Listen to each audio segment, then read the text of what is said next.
Assalamualaikum warahmatullahi wabarakatuh.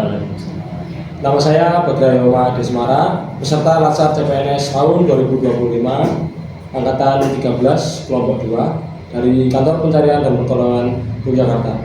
Kali ini saya akan podcast tentang penerapan nilai berakhlak di Kantor Pencarian dan Pertolongan Yogyakarta bersama narasumber saya, Bapak Erwin Syafruddin. Oke, jadi yang pertama saya ingin menanyakan Pak tentang pengalaman Pak Erwin, bagaimana mengenal Basarnas, kemudian dari masuk Basarnas tahun berapa, kemudian sebelum di Yogyakarta ini berada di kantor mana, itu mungkin bisa dijelaskan Pak.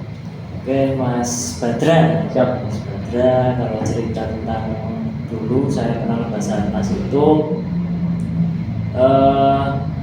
dari apa ya? Dulu kan pendaftaran CPNS biasa. Belum kenal Basarnas itu pas pendaftaran. Hanya saja waktu itu, wah saya lihat kok yang paling prospek di Basarnas, paling apa ya, peluang saya masuk itu besar. Gitu. Sebelumnya dulu di SMA maupun di kuliah itu saya sempat berkenalan dengan outdoor, gitu. Kegiatan outdoor.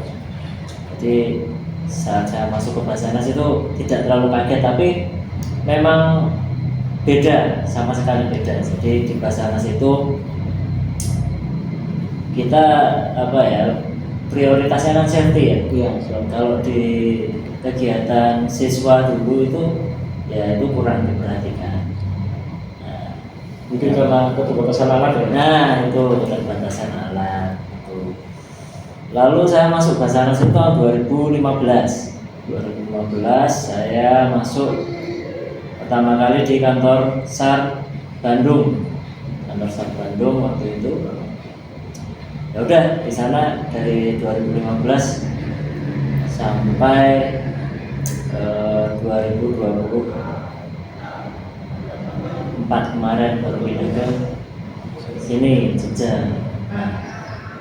Untuk pengalamannya selama 2015 itu kan CPNS biasa kan, kita semua. Lalu udah masuk jadi ASN, jadi PNS. Tahun 2018 itu Polsar Tasikmalaya berdiri.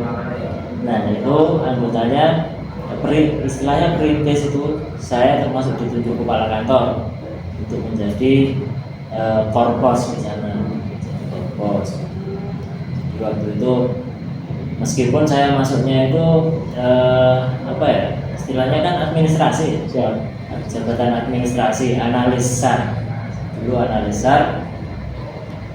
Tapi waktu itu kepala kantor apa ya istilahnya, menunjuk saya sebagai korpos.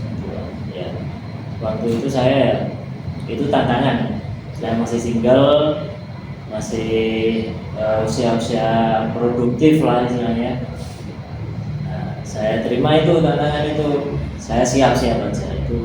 Itu menjadi pelajaran yang sangat berharga ya buat saya selama perjalanan karir saya, karena selama di kantor SAR itu kan berkutat pada administrasi. Nah saat saya jadi korpos ya saya harus belajar untuk memanage resource yang ada di Polsar Tasikmalaya, dari SDM, teman-teman saya yang di situ anggota, hingga ke sarana dan prasarana. Termasuk kita juga harus belajar berkoordinasi dengan instansi samping, kayak Polri, TNI, gitu kan, potensi SAR. Nah, itu kesempatannya sangat banyak saat saya berada di Polsar Tasikmalaya.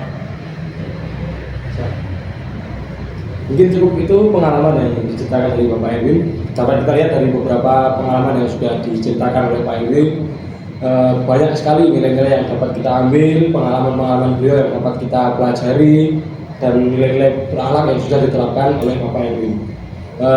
Dari yang saya ceritakan Bapak, mungkin ada kendala Pak, karena perpindahan dari mungkin sebelum dari berakhlak sebelumnya sudah ada juga core value ASN itu, mungkin ada beberapa kendala untuk penerapan core value berakhlak itu. Kalau core value saya kira semuanya baik, semuanya baik.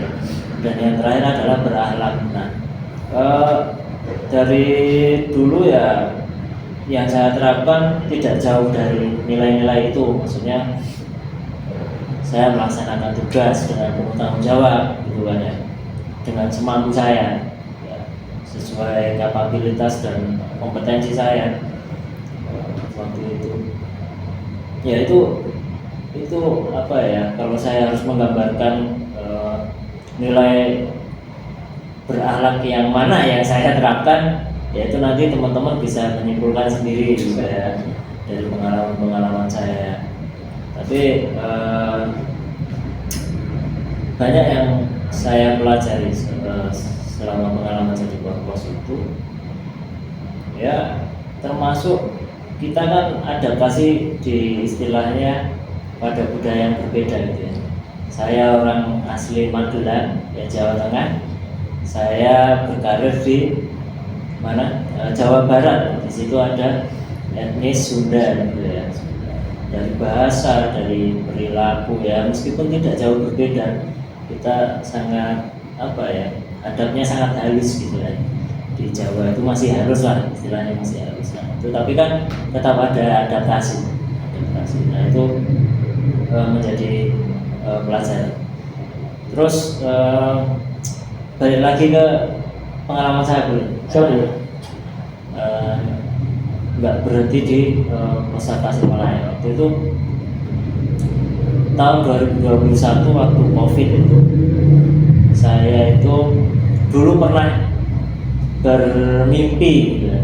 Wah, siapa tahu saya dapat kesempatan beasiswa di Jakarta gitu kan. Kayaknya mimpi itu tidak mungkin terlaksana dulu waktu masih di kelas sarjana, karena kesempatan itu sangat kecil. Nah, di 2021 itu ternyata ada edaran untuk beasiswa. Nah, saya mendaftar waktu itu dengan keyakinan, wah, siapa tahu saya lolos. Alhamdulillah lolos, dan tantangan saya di situ adalah beda lagi dengan waktu jadi korpos. Tantangannya beda lagi, karena tugas belajar itu kan kita full di rumah dan full kuliah lah istilahnya, kuliah S2 di UGM waktu itu. Nah itu tantangannya adalah diri sendiri, karena kita harus mendisiplinkan diri untuk tetap bisa sesuai target dan lulus. Itu tidak mudah, itu saya akui tidak mudah, karena kita di posisi yang nyaman, berada di rumah, keluarga, segala macam. Nah itu menjadi tantangan tersendiri, dan alhamdulillah lulus Mas Badra. Setelah itu tidak lama saya mengajukan untuk pindah ke Jogja. Mungkin itu yang saya kira Pak Irwin. Yang terakhir Pak, saya mau tanyakan yang terakhir, tips dan nasihat untuk rekan-rekan CPNS ya Pak, dalam berkarir, dalam menerapkan core value berakhlak ya, terutama di masa ini. Ya, pesan saya buat rekan-rekan CPNS yang sedang mengikuti Latsar itu ya, kalian teman-teman ini masih baru dan tetap jaga semangat, terus